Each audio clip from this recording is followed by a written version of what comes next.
اعوذ باللہ من الشیطان الرجیم، بسم اللہ الرحمن الرحیم۔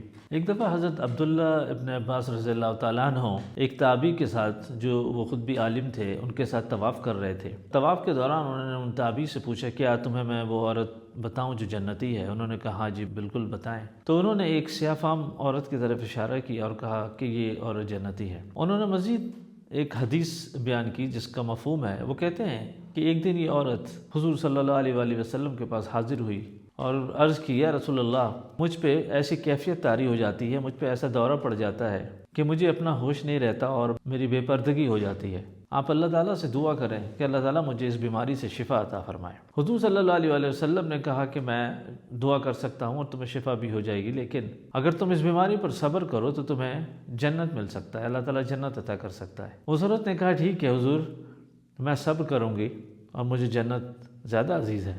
پھر اس عورت نے حضور صلی اللہ علیہ وسلم سے کہا کہ میں ایک عرض کرنا چاہتی ہوں۔ حضور صلی اللہ علیہ وسلم نے فرمایا اچھا کہو۔ اس عورت نے کہا حضور بس آپ اتنا کہتے ہیں، اتنی دعا کرتے ہیں کہ جب مجھے دورہ پڑے یا جب مجھے وہ کیفیت طاری ہو تو میرے جسم کی بے پردگی نہ ہو، میرے حیا کی لاج رہے۔ حضور صلی اللہ علیہ وسلم نے فرمایا کہ ٹھیک ہے، میں دعا کر دیتا ہوں اور آئندہ جب تمہیں وہ دورہ پڑے گا یا اس قسم کی کیفیت طاری ہوگی تو تمہاری بے پردگی نہیں ہوگی، اللہ تعالیٰ تمہارے حیا کی لاج رکھے گا۔ اور ایسا ہوا، جب بھی اس عورت کو اس کے بعد دورہ پڑتا یا وہ کیفیت طاری ہوتی تو اللہ تعالیٰ اسے بے پردگی سے بچا لیتا۔ دیکھیں اس حدیث کے اندر دو بڑے اہم اسباق ہیں۔ ایک تو یہ کہ ایک مومنہ کو اپنی زندگی سے زیادہ اپنے حیا کی اہمیت ہوتی ہے یا اپنے حیا محبوب ہوتا ہے اس کو، اور دوسری چیز صحابہ اور صحابیات کو دنیاوی تکلیف اور دنیاوی پریشانی سے زیادہ جنت عزیز ہوتی تھی۔ اسی لیے اس عورت نے اس تکلیف کو برداشت کرنا بہتر سمجھا اور جنت کو اس پر ترجیح دی۔